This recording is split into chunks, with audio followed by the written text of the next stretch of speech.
Makanya kemarin terburuk mobilnya, jadi ompengnya lepas.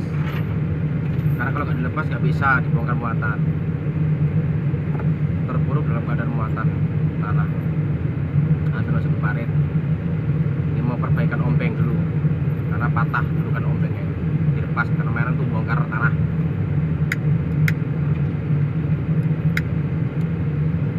Nah,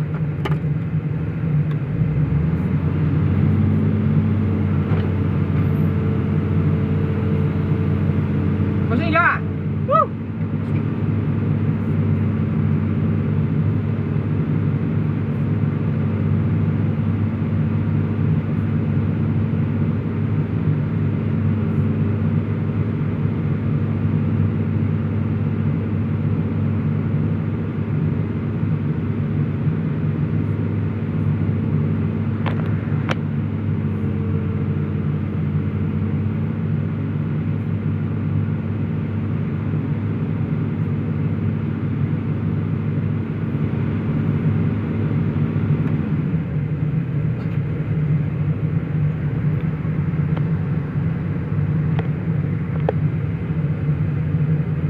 Ya, tarik ke atas lagi, ke atas.